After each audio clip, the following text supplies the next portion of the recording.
Halo,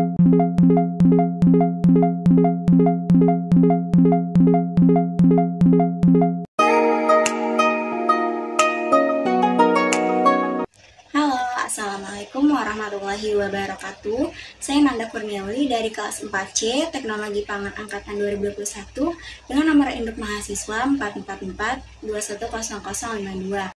Di sini saya akan menjelaskan mengenai bagaimana cara analisis kadar abu dan juga mineral menggunakan metode Volhard. Mari kita simak videonya. Adalah suatu metode titrasi yang menghasilkan endapan yang digunakan sebagai indikator bahwa titik akhir titrasi telah tercapai. Senyawa yang biasa dipakai untuk membentuk endapan pada metode garam perak yaitu perak nitrat atau AgNO3. Analisis garam perak adalah metode yang umum untuk mengukur jumlah ion halida yang dapat menghasilkan endapan dalam kondisi tertentu. Analisis garam perak juga dikenal sebagai presipitasi karena terbentuk senyawa atau endapan yang dapat larut. Dalam titrasi pengendapan, larutan baku perak nitrat atau AgNO3 ditambahkan ke analit dengan indikator tambahan.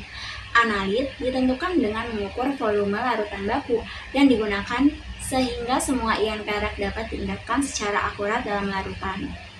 Nah, titrasi pengendapan adalah titrasi yang menghasilkan endapan garam yang tidak larut antara larutan perak nitrat dalam sampel. Salah satu contoh titrasi pengendapan yang menghasilkan reaksi pengendapan adalah ion halida dan juga perak Ag+.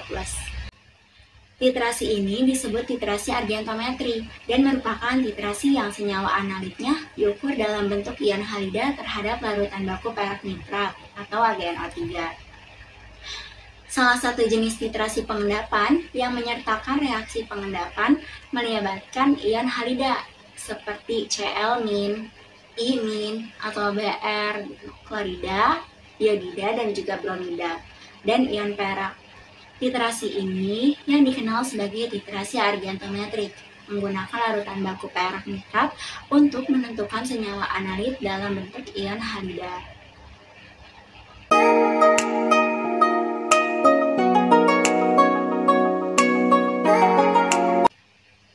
Proses pengendapan dapat dipengaruhi oleh beberapa faktor, di antaranya adalah suhu, jenis pelarut, pengaruh ion sejenis, pengaruh suhu, pengaruh pH, efek hidrolisis, dan juga pengaruh ion kompleks.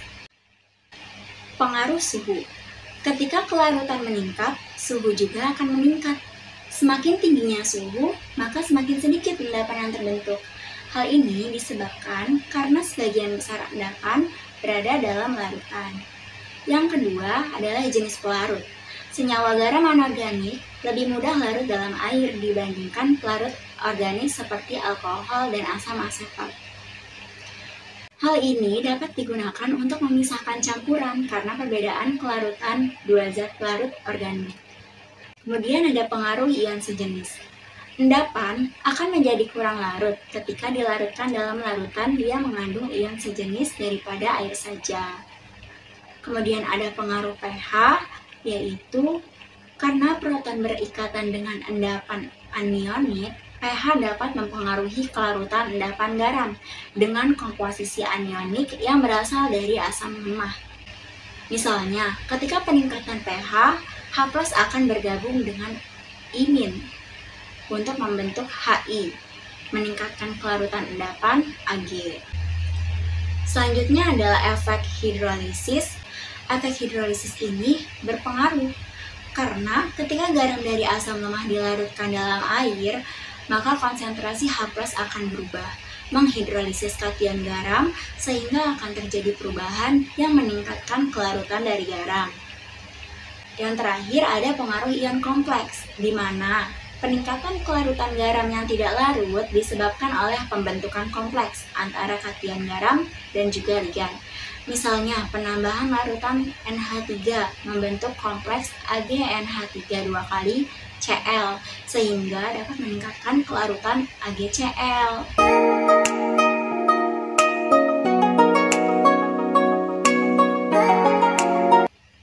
secara umum, metode argentometri itu dapat dibagi menjadi 4 metode. Di antaranya adalah metode Volhard, kemudian metode Fajans, metode Mohr, dan juga metode Liebig. Keempat metode tersebut berbeda dalam penggunaan indikator yang digunakan, yang menunjukkan bahwa titik akhirnya telah tercapai.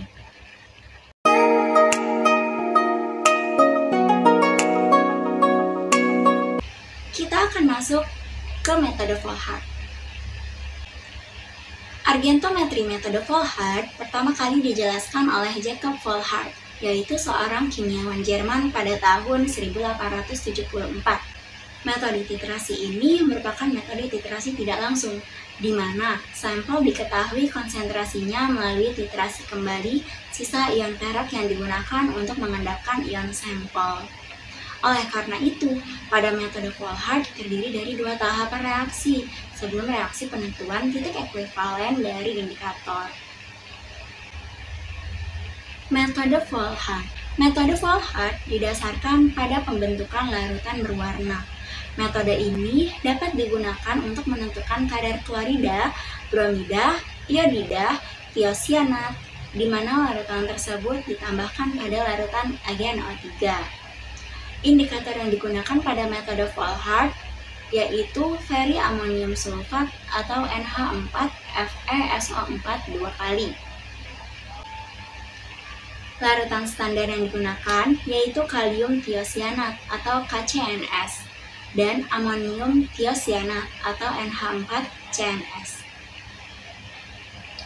Titrasi pengendapan metode Volhard harus dilakukan dalam suasana asam. Hal tersebut dikarenakan jika suasana alkali atau netral, maka ion besi 3 akan diendapkan sebagai besi 3 hidroksida, sehingga titik akhir titrasinya tidak akan dapat teramati. Reaksinya yaitu sebagai berikut. Fe3+ ditambah 3OH menjadi FeOH 3 kali. Metode ini dilakukan dengan menambahkan larutan baku perak nitrat berlebih dalam larutan analat. Kemudian, kelebihannya akan dititrasi dengan larutan baku kalium tiosianat atau amonium tiosianat dengan indikator garam feri, menghasilkan senyawa kompleks besi 3 tiosianat yang berwarna merah.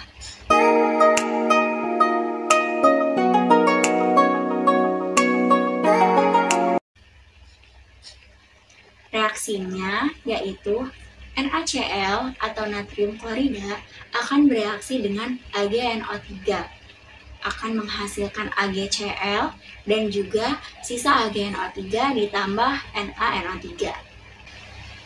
Sisa AgNO3 tersebut akan bereaksi dengan KCNS, membentuk AgCNS ditambah KNO3 yang menghasilkan endapan berwarna putih. Setelah itu, Fe3+ akan bereaksi dengan KCNS membentuk FeCNS2+, di mana larutan tersebut atau ion kompleks besi 3 tiosianat tersebut akan berwarna merah. Pada metode ini, sejumlah volume larutan standar AgNO3 akan ditambahkan secara berlebihan ke dalam larutan yang mengandung ion halida atau X. Nah, sisa larutan standar AgNO3-nya yang tidak bereaksi dengan Cl- dititrasi dengan larutan tiosianat atau KSCN atau NH4SCN menggunakan indikator besi 3 atau Fe3+. Reaksinya adalah sebagai berikut, di mana Ag+ berlebih ditambah dengan X menghasilkan AgX ditambah sisa Ag+.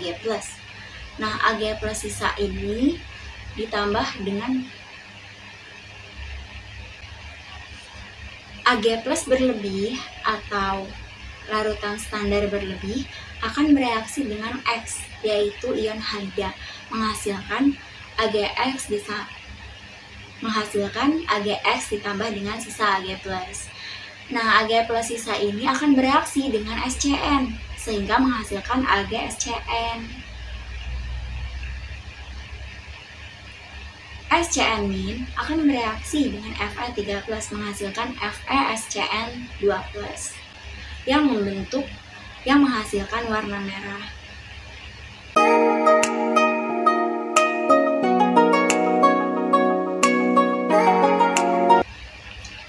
Selanjutnya, kita akan membahas mengenai kelebihan dan juga kekurangan dari metode Volhard ini. Kelebihan dari metode Volhard yaitu titrasinya dapat dilakukan dalam pH yang rendah, sehingga analisis halida dengan menggunakan asam kuat tidak terganggu oleh ion-ion karbonat, oksalat, dan juga arsenat. Terus yang kedua, teknik titrasi kembali atau back titration memberikan hasil yang akurat. Selain kelebihan, metode Volhard juga memiliki kekurangan. Di antaranya adalah tidak dapat digunakan pada larutan netral. Yang kedua, waktu analisis lebih lama. Yang ketiga, terkadang terjadi absorpsi Ag+ pada endapan Ag(X) yang menyebabkan kesalahan pada titik akhir titrasi.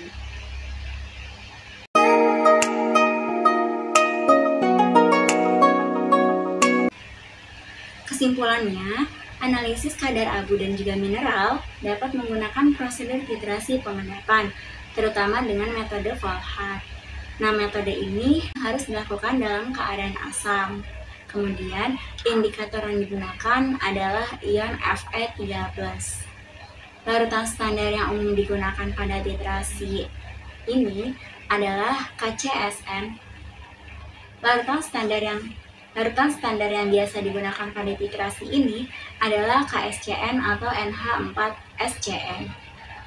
Titik akhir titrasi metode Volhard ditandai dengan adanya perubahan dari warna putih menjadi endapan berwarna merah. Mungkin cukup sekian dari saya, kurang lebihnya mohon maaf. Terima kasih telah menyaksikan video ini. Jangan lupa